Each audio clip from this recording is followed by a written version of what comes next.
suffer gereeld van foot and mouth disease.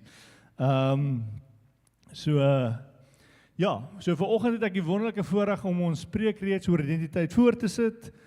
En ons is by nommer 5 in die preekreeks. En ek weet nie van julle nie, maar hierdie preekreeks is 'n regtig groot blessing vir my.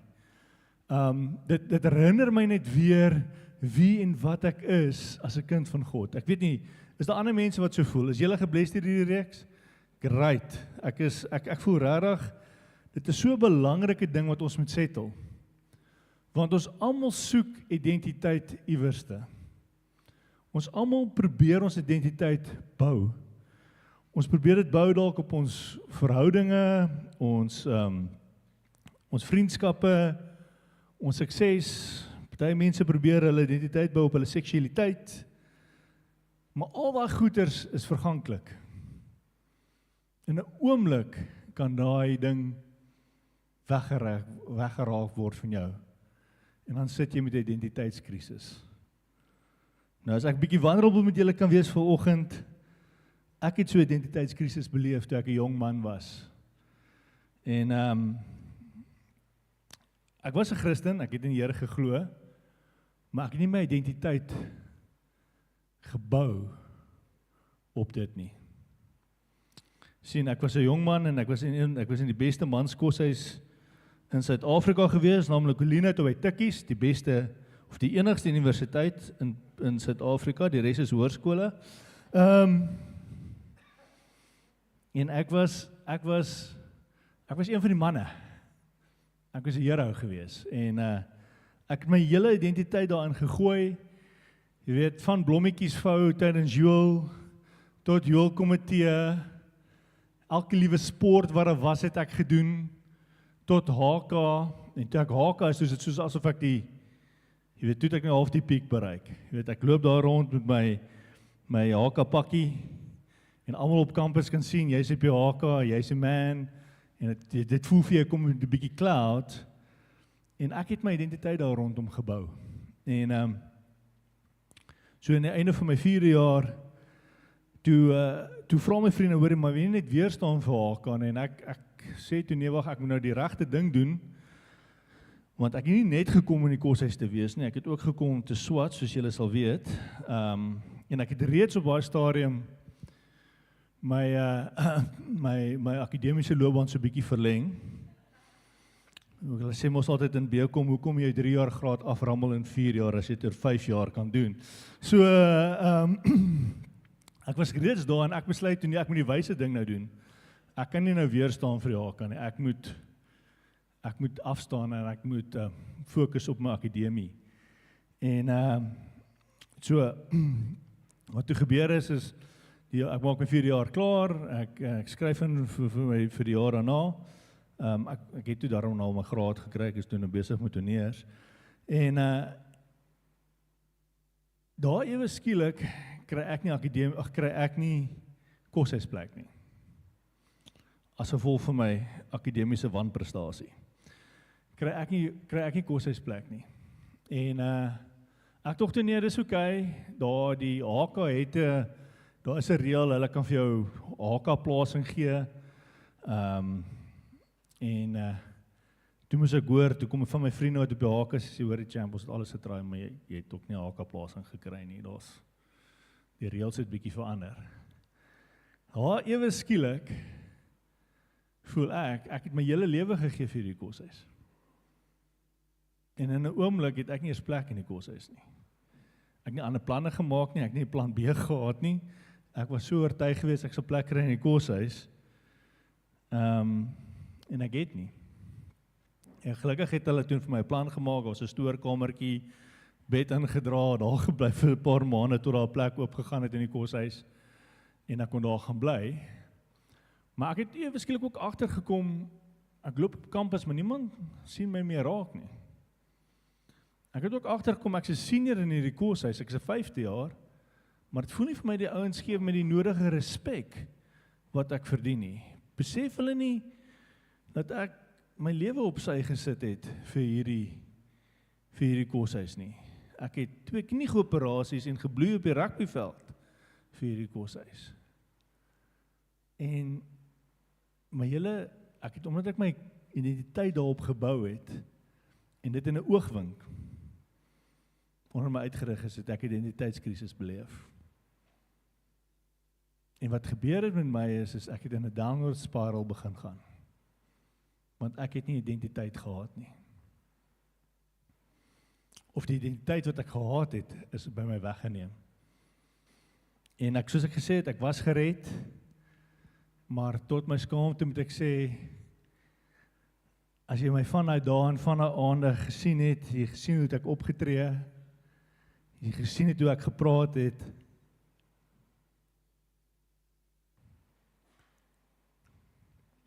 as jy getwyfel het of ek gered is, as jy getwyfel het of ek die Here geken het, dit alles oor 'n gebrekkige identiteit. Ek het so 6 maande in hierdie downward spiral gegaan, en met God se groot genade en sy liefde het hy my daar kom uitdruk. Het hy weer vir my die rots gegee waarop ek my identiteit kon bou en ek kon herstel. En ek kan nou sê dat ek en Christen deur baie erger goeters moes gegaan het as 'n brose manlike ego. Ons is baie erger goeders al gefeis in ons lewe, maar omdat ons identiteit op die rots gebou is, kon ons weerstaan. So hierdie ding van identiteit moet ons nie lig maak nie. Dit is so diep en so swaar, en ons kan nie ons identiteit bou op dit wat verganklik is nie. Ons moet ons identiteit bou op dit wat ewigheid is. En so ons gaan nou voort. Kom ons kyk gou-gou, wat het ons reeds gedoen, vir die van julle wat nou vir die heel eerste keer is, vanoggend, sorry oor daai baie emosionele, dramatiese storie, maar ek wil net vir julle die idee skep wat dit is, as ons identiteit nie reg is nie. So ons het, in die eerste week het ons bietjie gepraat oor, gaan bietjie net een terug asseblief, nou hierdie terug, ons het gepraat oor die identiteitsgaping wat ons beleef as Christene. Nou die eerste sirkel nommer 2 is hoe God ons sien as kinders, as sy kinders. Die derde sirkel, die wit ene, is hoe ons onsself sien, waar ons identiteit kry. En dan die bliss, die wonderlike gedeelte is nommer 1, is waar my identiteit en God se siening van my identiteit oorkruis, en dit is die wonderlike plek, dit is amazing. Nou die probleem is, daar's nog 'n groot gedeelte van 3, wat nie ooreenstem met God se siening van wie en wat ek is nie. So wat ons probeer doen met hierdie reeks is, ons probeer nommer 3 in 2 inskuif, nie, let wel, nie 2 in 3 inskuif nie, 3 in 2 inskuif, want hierdie gedeelte wat nie God se siening verteenwoordig van wie ek is nie, is goeders wat ek aangetrek het, leuns wat ek glo oor myself, wat nie van God af is nie. En dit is pleinweg, soos ek gesê het, leuns, en ons wil daai sirkel nommer 3 skuif in 2. So hoe het ons dit gedoen? Ons het die volgende temas gaan kyk. Ons het die eerste ene was, ek is 'n kind van God, en hy is my pa. Die tweede ene is, ek is 'n diensknegt, en hy is my meester. En laasweek, jy kan die volgende slide toe gaan, hè? En laasweek het ons gepraat oor, en ons sê, en ons het as Chris het ons hierdie in Engels gesê, nie in Afrikaans nie, is I'm a saint and he's my savior. Die Afrikaans is ek is 'n heilige. Nou, ons praat nie baie so nie, ons praat net nie so nie, en ons verstaan 'n saint, en ons verstaan dit is 'n persoon wat heilig is, en toe ons as 'n huisgroep oor hierdie tema gepraat het, is dit een van die dinge wat ons as 'n huisgroep gesê het, ons die minste meer vereenselwig. Hoe kan ek sien ek is heilig? Want sê, I know me. I know me. En ons besef, God ken ons. So hoe kan ek as 'n heilige wees? En dit is waar ons leer, hierdie wonderding leer van my, hy kyk nie na my nie. Hy kyk na sy seun, en sy seun verklaar my heilig. So dit is hierdie wonderlike ding wat ons kan leer oor onsself. En as julle al hierdie nog nie gesien het nie, of as julle nou die eerste keer vanoggend hoor oor hierdie reeks, ek wil julle regtig aanmoedig, al hierdie preke is op ons webtuiste. Julle kan daarna gaan luister en opvang. En so vanoggend se preekreeks praat ons 'n bietjie oor ek is 'n burger. I'm a citizen of heaven en hy is my koning. Burger, ek weet nie vir die van julle wat daar ons wat mense wat so oud is soos ek sal weet wat is burger en burgerskap. Maar vir jonger mense dit beteken om 'n citizen te wees. En ons wil vanoggend 'n bietjie kyk en sê maar ons is burgers van 'n hemelse koninkryk. So, kom ons bid net saam. Here, ek wil U loof en ek wil U prys. Dankie vir die woord. Dankie vir die waarheid. Heilige Gees, ek wil bid vanoggend dat U 'n diep werk in ons harte sal kom doen. Dat U ons harte sal sag maak vir die waarheid. Here, laat ons die regstelling sal maak wat ons moet doen. Laat ons die leuen sal afgooi wat ons moet afgooi. Maar Heilige Gees, ek wil ook vra vir U beskerming vanoggend. Dat as daar enige iets is wat ek sê wat nie waarheid is nie, wat nie van U af is nie, dat U die mense sal beskerm daarteen. En dat ons, ja, net, want ons hart is om nader aan U te kom en nie ander leuns te glo nie. Ek bid in die naam van Jesus. Amen. Nou, as jou naam Wynand Pretorius is, soos wat myne is die kans baie skraal dat jy enige ander paspoort as 'n Suid-Afrikaanse paspoort het. As jou naam dalk William Taylor is, het jy dalk 'n kans vir 'n Britse paspoort, maar met 'n naam soos myne het ek net een kans gehad en dit is 'n Suid-Afrikaanse paspoort. Nou ek is nie vir my ek is nie teleurgestel daaroor nie, ek is nie jammer daaroor nie. Inteendeel, ek moet vir sê elke keer en ek het nou al die voorreg gehad om 'n hele paar kere te reis in die wêreld vir werk en vir ministry. En elke keer as ek huis toe kom, is ek opgewonde om ons vriendelike mense te sien, dit wat ek ken en so voorts. En ek dink die rede hoekom, en dis almal se goeie reg, as jy 'n tweede paspoort het, is met die rede dat jy besef, daar's dalk ander voordele en ander nadele ook, wat ander lande se burgerskap vir jou inhou. So baie kere wil ons, en ek weet, daar's baie mense wat, veral Suid-Afrikaners wat dubbele burgerskap het, en hulle is besig om hulle bets te hedge, jy weet, ons kyk waar se voordele is die meeste, waar is die nadele die minste, en ons kan skuif, ons het daai opsies. Nou ek het nie daai opsies nie, so dit is okay. Ek dink nie so nie, maar dit is wat ons doen, ons besef, dat ons as burgers, daar is sekere regte, voorregte daarvan, om wat jy het as jy 'n Suid-Afrikaanse burger is, daar sekere nadele, en net soos daar ander voorregte en nadele van ander burgerskap. Maar as ons nou in die Bybel gaan kyk, kan ons sien, dat daar wel ook geestelike burgerskap is.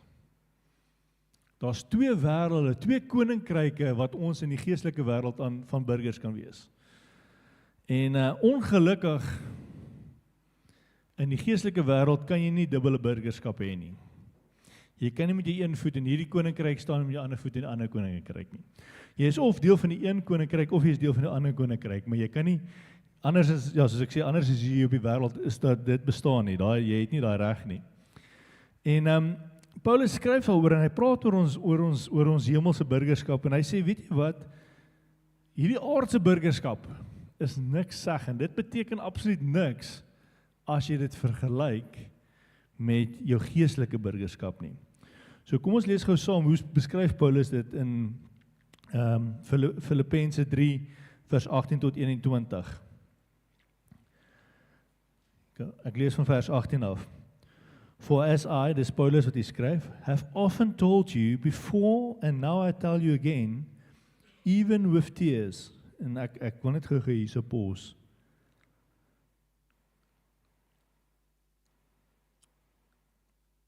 Paulus, hy dink aan mense wat nie in die regte koninkryk is nie, wil hy begin huil. En hier is absoluut gratis en verniet, ek gaan nie charge hiervoor nie, dis nie deel van die preek nie. Maar wanneer laas het ons hart gebreek vir 'n gebroke wêreld van burgers van 'n ander koninkryk? Kan ons, soos Paulus sê, ons huil oor hulle? Kan ons, soos Paulus sê, ons hart gaan uit na hulle toe? En, ja, daar was, ek dink net, dit is iets wat my opgeval het. Hier's 'n man wat sy lewe gee, en hy sy hart breek nog steeds vir die mense wat nie in die regte koninkryk is nie. So, ek gaan dit, for as I have often told you before, and I tell you again, even with tears, many live as enemies of the cross of Christ. Their destiny is destruction, their God is their stomach, and their glory is in their shame. Their mind is set up on earthly things, but our citizenship is in heaven. And we eagerly await a Savior from there, the Lord Jesus Christ, who by the power that enables him to bring everything under his control will transform our lowly bodies, is iets wat ons later ook sal praat, our lowly bodies so that we will have a glorious body, soos die Here sê. So Paulus beskryf hierso twee koninkryke, twee geestelike koninkryke, en dat jy in die een of in die ander ene behoort. Jy kan nie in beide behoort nie, soos ek reeds gesê het. Die eerste koninkryk word geregeer deur Satan, en die burgers van daai koninkryk lyk as volg. Hulle verwerp Jesus Christus en die wonderlike daad wat hy vir ons gedoen het aan die kruis. Hulle verstand fokus op aardse dinge. Hulle vind hulle sukses aan, of hulle meet hulle sukses aan hierdie aardse lewe. Hoe ek lyk, wat ek het, wat ek doen om my gelukkig te maak. Dit is waarna hulle sukses meet. Nou, die werklikheid is dat ons almal op 'n stadium van ons lewens deel was van hierdie koninkryk. Ons almal het so gedink, ons almal het Christus verwerp, en ekskuus, ek het my notas hier verloor.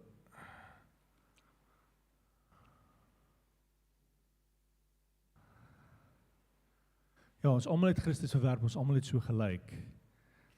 Maar dan is daar die ander koninkryk, en die koninkryk word geregeer deur Jesus Christus, the Lord of Lords, the King of Kings. En die enigste hoop wat ek en jy het om burgerskap tot daai koninkryk te verkry, is deur na hom te kyk en sy volkome werk aan die kruis. So uit die res van die tyd wil ek gou wat ek het, wat ek sien nie meer baie is nie, dankie Bill, wil ek graag gebruik om net 3 punte te maak wat ons definieer as burgers van hierdie tweede koninkryk. Die eerste punt wat ek wil maak is, as jy 'n burger is van die tweede koninkryk, is hierdie wêreld is nie my huis nie. Hierdie wêreld is nie my huis nie. In Hebreërs 10, as doen die skrywer van Hebreërs, begin hy al die name van die Ou Testament, die 5 heroes noem ons dit, begin hulle name opnoem en wat hulle gedoen het vir die Here. En hy sluit dit af, hy sluit daai gedeelte af in Hebreërs 11, deur die volgende sê, hulle almal het die volgende ding in gemeen gehad. Kom ons lees saam in Hebreërs 11 vers 13 tot 14. All these people were still living by faith when they died. They did not receive the things promised, they only saw them and welcomed them from a distance, admitting that they were foreigners and strangers here on earth. Admitting that they were foreigners and strangers on earth. People who say such things show that they are looking for a country of their own. As burgers van die tweede koninkryk, kan ek en jy nooit, kan hierdie aarde nooit vir my en jou voel soos huis nie. Ons kan nooit so tuis raak dat ons voel, hierdie is die huis nie. Ons kan nooit vrede maak met die ongeregtigheid, die boosheid, die hartseer en pyn van hierdie wêreld nie. Nee, ons moet uitsien na 'n ander huis, na 'n ander koninkryk, waar ons gaan vry wees van hierdie dinge. Sien die pyn eintlik, die probleem egter vir my en jou is, ons werk so hard om hierdie aarde vir onsself gemaklik te maak. Ons werk so hard om die lewe vir ons in te rig sodat dit hier lekker kan wees. En party van ons doen ons so 'n goeie job dat ons aarde, dat die lewe op aarde so lekker is dat ons nie uitsien na die een wat kom nie. Dit gaan vir ons bietjie voel soos 'n downgrade, né? In plaas van dat ons upgrade, gaan dit vir ons voel ons downgrade. In ons apostoliese kring is daar gesegde wat sê, we are so earthly minded, we are not no heavenly good. Ons is so besig om hard te werk om ons lewe hier op aarde in te rig, dat ons niks beteken vir die koninkryk waant ons op pad is nie. Nou, soos ek reeds genoem het, ek het al 'n bietjie getravel. Een van my travels was in DRC met die plek van Lubumbashi, dis daar in die Koperbelt. Nou, ek kan vir julle reguit sê, moet dit nie op julle toeriste ding sit nie, dit is, hou verby. Dis nie, ek sien Louis, jy was al seker daar gewees, ek weet, ek en jy het al gepraat oor, dit is nie, hulle praat Frans, die kos is snaaks, hulle verstaan jou nie, dit is 'n gesukkel, en ek was daar vir 'n week, en ek kan nie vir julle sê, die einde van daai week, toe ek in die lughawe sien, en ek sien ons vliegtuig land, dus ek soos, dankie Here, ek gaan huis toe. En toe daai ou by ouer Tambo, die douanebeampte my paspoortstamp, toe voel ek amper om te soen groet, want ek is net so bly gewees om terug te wees. Want ewe skielik, mense praat my taal, die kos, hier steak, hier's allerhande, hier's rugby, mense verstaan my. So, ons net so moet ek en jy uitsien, eendag na daai wêreld wat kom, eendag na daai koninkryk wat op pad is, in plaas daarvan, dat ons vir ons Lubumbashi so lekker maak, dat ons net daar wil bly. Sien, die feit van die saak is, die ander koninkryk wat vir ons wag, is net een asem, of wat ek sê, gebrek aan asem, weg. Dis in 'n oomblik, skuif jy van hierdie wêreld, van hierdie koninkryk, na die volgende koninkryk toe. Nou ek sê nie, en baie van ons werk hard om daai asem, of daai laaste asem te vermy, en dis nie sleg nie, maar ek en jy het geen rede om die dood te vrees nie. Ek en jy het geen rede om bang te wees nie. Paulus skryf dit so in Filippense 1 vers 21. To me, to life is Christ, to live is Christ, and to die is gain. So hy sê, ekskuus, laat ek die volgende ook lees. Billy Graham, almal ken vir Billy Graham, hy het op 'n ryp jong ouderdom van 99 is hy oorlede. En op die dag wat hy oorlede is, het sy kleinseun Will Graham die wêreld herinner wat Billy Graham eendag gesê het, en hy het die volgende gesê. My grandfather once said, one day you will hear that Billy Graham has died. Don't you believe it? On that day, I will be more alive than ever before. I've just changed addresses. My friends, today my grandfather moved from the land of the dead to the land of the living. Today he had opportunity to realize that hope himself, kneeling before his Savior and hearing the words, well done, my good and faithful servant. Vriende, laat ons lewe soos hierdie twee mans.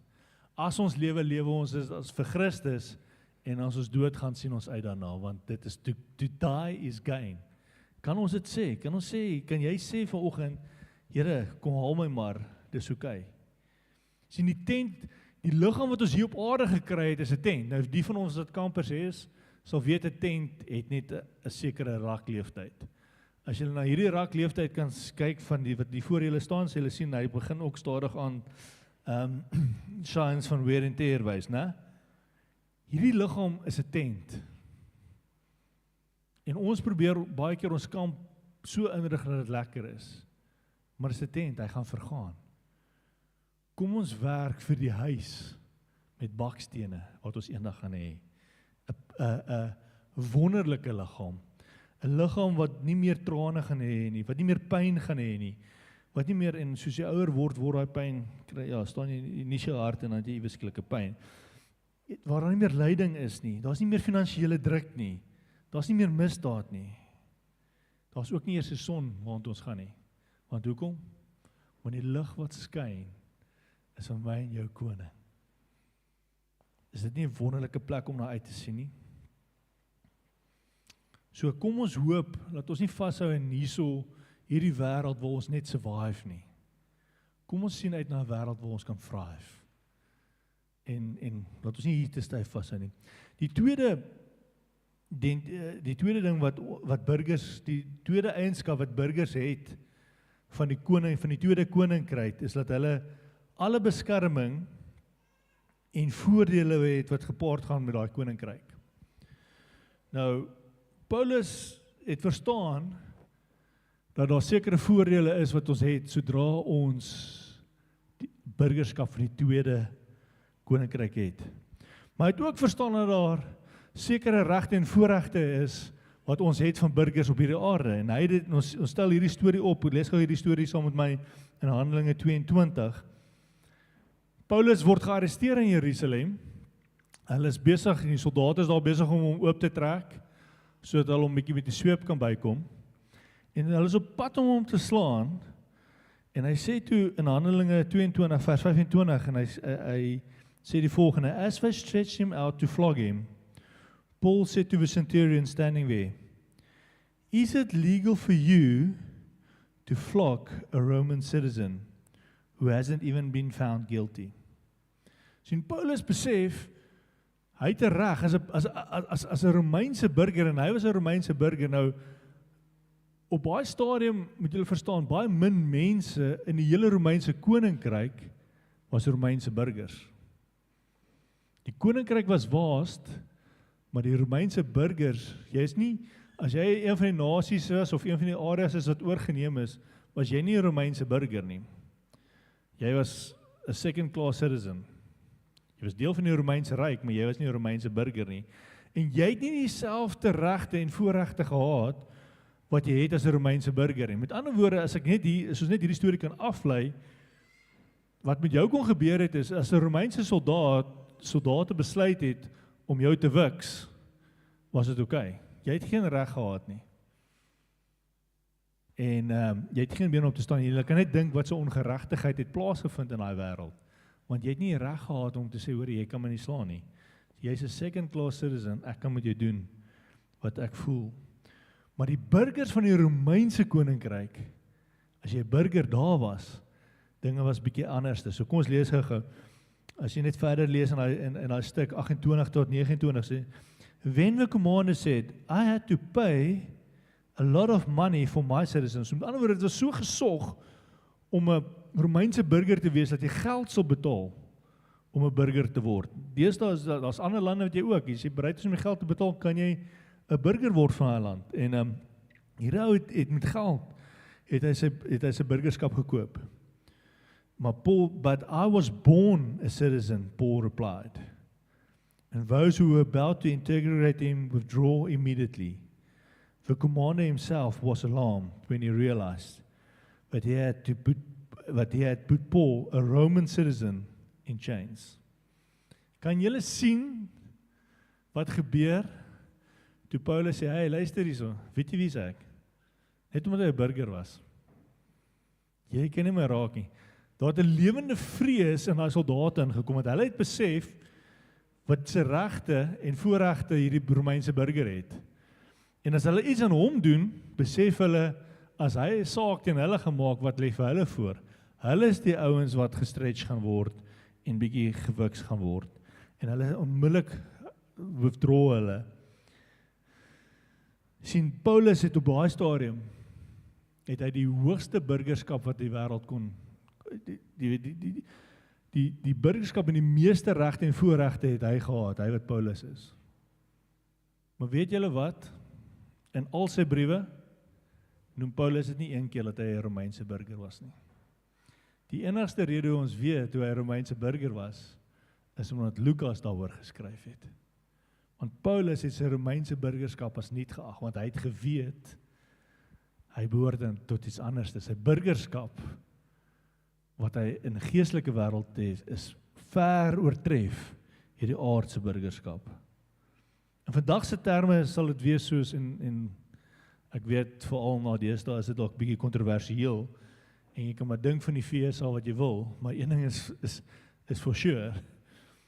As jy nie buiteland is en daar's manne wat jou ontvoer, wil jy baie eerder graag 'n burger van die FSA wees as iets anders, want sodra jy 'n burger van die FSA is en jy word in hegtenis of jy word ontvoer, dra die kragtigste land, die magtigste land in die wêreld, al die finansiële backing, al die militêre backing, al die human resource gaan om jou te gaan om jou vry te kry. En dit is wat Paulus gehaat het.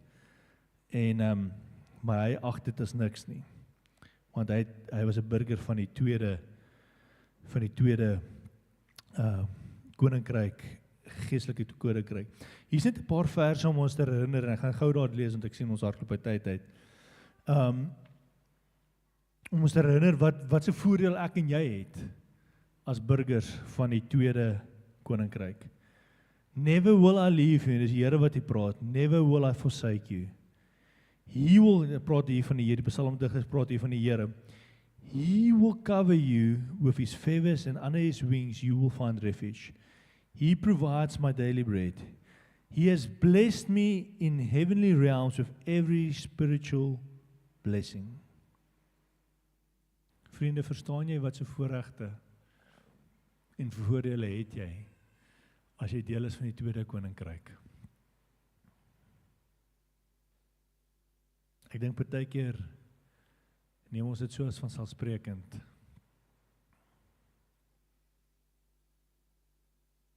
Die Here wil ons vanoggend herinner dat jy voordele het.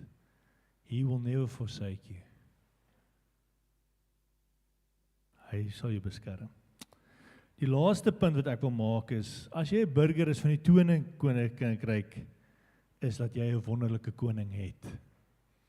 Nou, ek het so 'n paar jaar, en ek weet julle gaan nie baie van julle dit glo nie, maar partykeer dink ek oor die lewe, en vir al die wat my ken sal dink dit nogal snaaks vind. Maar ek het so 'n paar jaar terug, toe ek bietjie gesit en dink oor die lewe, en ek besef toe, ons as Westerlinge maak hierdie groot ding van demokrasie. Maar ek dink nie dit is so great sisteem nie. Want ek het gesit en dink en sê maar, want in die sisteem van demokrasie sit jy met mense wat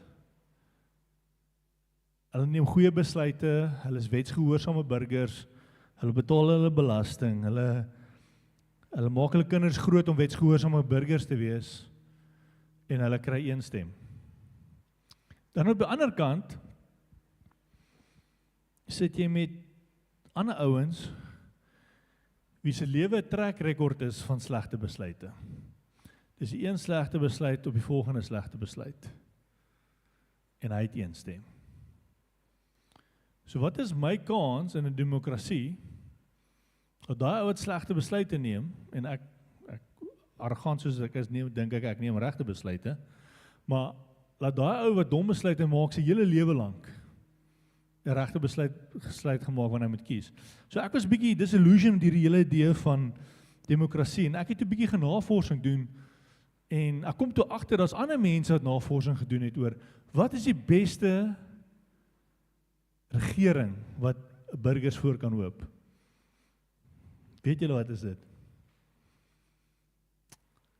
Die beste regering wat burgers voor kan hoop. En dit is, as ek sê, navorsing het bewys, ongelukkig is dit net nie, is daar nie baie van dit nie, en is dit far and in between. Voel ek myself net voordat ek daarby kom, die ander probleem wat jy sit met die demokrasie is, jy het net sekere kandidate. Ek weet nie van julle nie, of julle al gekyk het na die kandidate wat gelys word, en dan dink ek kan beter mense in hierdie kerk aan dink om kandidate te wees as daai mense. Maar in elk geval, die beste regeringssysteem wat daar is, en die Afrikaans is 'n weldoelige keiser. Benevolent? Iemand help my? King, Ek kan dit nie sê nie. Maar het gaan daar, kom op neer, die beste regering wat ek en jy voor kan hoop, is 'n koning wat vir ons lief is. Konings wat bereid was om hulle lewens neer te lê vir hulle subjects. Konings wat die beste wil hê vir hulle burgers. Konings wat gesê het, hulle is hier om te dien, en nie om gedien te word nie. Klink dit bekend? Nou die wêreld het van hierdie konings al gehad, of hulle begin so, maar ongelukkig is die ander ding wat waar is ultimate power corrupts. En baie menslike konings wat so uitbegin, draai teen hulle burgers later. Of die een koning is so, maar sy seun volg nie in sy voetspore nie. Ek en jy het die wonderlike voorreg om te weet, ons koning is vir altyd so. Dis die beste ding wat ek en jy het. Nou ongelukkig, net om terug te kom op die demokrasie, is, omdat ultimate power corrupts, is demokrasie, van al die slegte sisteme wat daar is, seker die beste ene. Maar net om julle te herinner van ons koning, wil ek gou vir julle 'n klip stuur, klip speel, net om julle te herinner wie ons koning is. Nou dis een van my favorite clips wat ek al gevind het op die internet, en dit kom uit 'n preek van 1976, ek was toe nog nie gebore nie, maar ek onthou hom goed. Ja, dis 'n ou in Amerika, en het in Detroit, Michigan, in Amerika het hy ou gepreek. Sy naam was Shadrach, Meshach, Logridge. Nou, julle sal verbaas wees net soos ek, dat daai op 'n ou 'n predikant geword het. Ja, ek dink met 'n naam soos daai is jou toekoms relatief verseker, jy gaan 'n predikant word. En hy het die volgende gesê in sy preek met die titel genaamd My King. En ek kan sou daar speel, net seker maak die klank is ook reg, asseblief. I wonder, do you know him? My King is a sovereign king. No means of measure can define his limitless love. He's enduringly strong. He's entirely sincere. He's eternally steadfast. He's immortally graceful. He's imperially powerful. He's impartially merciful. Do you know him? He's the greatest phenomenon that has ever crossed the horizon of this world. He's God's son. He's a sinner's savior. He's the centerpiece of civilization. He's unparalleled. He's unprecedented. He is the loftiest idea in literature. He's the highest personality in philosophy. He's the fundamental doctrine of true theology. He's the only one qualified to be an all-sufficient Savior. I wonder if you know him today. He supplies strength for the weak. He's available for the tempted and the tried. He sympathizes and he saves. He strengthens and sustains. He guards and he guides. He heals the sick. He cleanses the lepers. He forgives sinners. He discharges debtors. He delivers the captives. He defends the feeble. He blesses the young. He serves the unfortunate. He regards the aged. He rewards the diligent. And he beautifies the meek. I wonder if you know him. He's the key to knowledge. He's the wellspring of wisdom. He's the doorway of deliverance. He's the pathway of peace. He's the roadway of righteousness. He's the highway of holiness. He's the gateway of glory. Do you know him? Well, his light is matchless. His goodness is limitless. His mercy is everlasting. His love never changes. His word is enough. His grace is sufficient. His reign is righteous. And his yoke is easy. And his burden is light. I wish I could describe him to you. He's indescribable. He's incomprehensible. He's invincible. He's irresistible.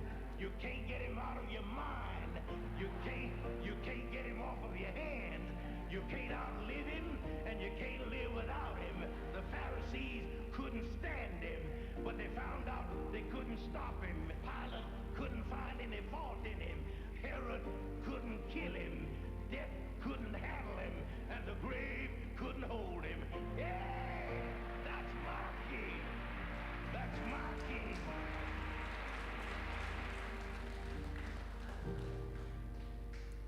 That's Mikey.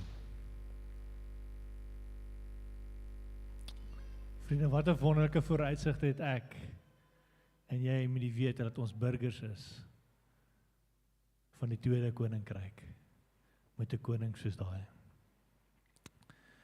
Wil jy worship span net so opkom en wil jy saam met my staan nie?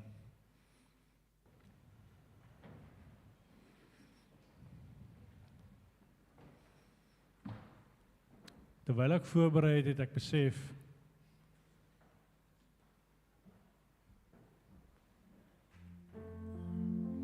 Moenie preek nie, Johan. Terwyl ek voorberei het ek besef ek is dankbaar om die tweede koninkryk te wees. Dat ek weet dat ek weet dat ek kind van God is, dat ek 'n saint is, ek is 'n diensknegt, maar ek is ook 'n burger. Maar ek besef daar's dalk vanoggend mense wat hier so staan en jy sê ek is nie seker nie. Ek is nie seker of ek 'n burger is van die tweede koninkryk nie. En vanoggend is 'n geleentheid.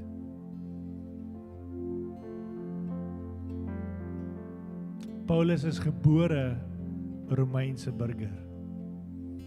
En al wat ek en jy nodig het om 'n burger van die tweede koninkryk te word, is om weergebore te word. En ek en jy is burgers met alle voorregte en regte van die tweede koninkryk. Dan besef ek ook as mense wat vanoggend hier is, en ek is een van hulle. Ek is so besig om 'n lekker lewe vir my hier op aarde te bou. Ek streef so hard om hierdie burgerskap te maak werk, dat ek useless is vir die koninklike burgerskap, vir die tweede koninkryk. En ek wil graag vir daai twee mense bid. So as jy hulle oë toemaak en jy wil reageer op een van die twee woorde, geen nie vir hom 'n hand op te steek nie, jy is welkom. Kan 'n klein gesture wees, ek is die Here hier soos ek. Maar ek wil graag vir julle bid. Ja Here, ek wil vir myself en my vriende bid, Here, soos ons staan. Here, ek wil vir mense bid wat sê ek is nie deel van die koninkryk nie, maar ek het gehoor, dit klink awesome en ek wil deel wees. Here, ek wil vir u bid, Here, daar vrede oor daai persoon sal kom. Ek dink nou daar waar jy staan, het jy nie vrede nie, jy sweet, jy wonder, jy weet dit is jy is bietjie nervous, want die Here is besig om 'n diep werk in jou hart te doen. Maar ek kan nou vir jou sê, dis die beste besluit wat jy op hierdie aarde kan neem. Dis die meeste vrede wat jy ooit sal kry. As dit jy is, wil ek vra dat jy na die tyd met my kon gesels. Dat ons daaroor kan praat, ons saam met jou kan bid. Here, nou wil ek bid vir myself en my vriende. Here, waar ons so besig om hard te werk, te streef na dinge wat niks seggend is nie. En 'n burgerskap wat niks beteken nie, Here.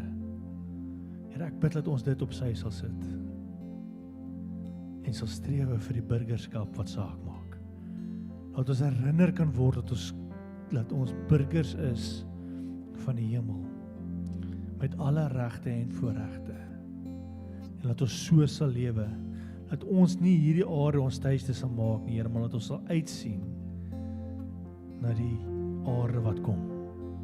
Dat ons nie sal kan wag om te hoor daai dag die trompet blaas en ons weet dit is tyd, U het ons kom haal nie. Dat ons sal uitsien met blydskap daarna en nie met hartseer nie. In die naam van Jesus Christus. Vriende, ek besef dit ons is bietjie oor die tyd. Maar ek voel die Here is in die moment. So as julle wil kom, ons het die nagmaal uitgesit, julle is welkom om die nagmaal saam met ons te gebruik, terwyl die worshipspan ons lei. Jy kan op jou eie, daar waar jy sit, kan jy dit gebruik. Soos ons die brood breek met ons staan, dink ons aan Jesus se liggaam wat gebreek is vir ons. Soos ons die wyn drink, dink ons aan die bloed wat vergiet is, sodat ek en jy burgers kan wees van die hemelse koninkryk. So ek wil julle graag uitnooi om vorentoe te kom en terwyl die band vir ons net speel,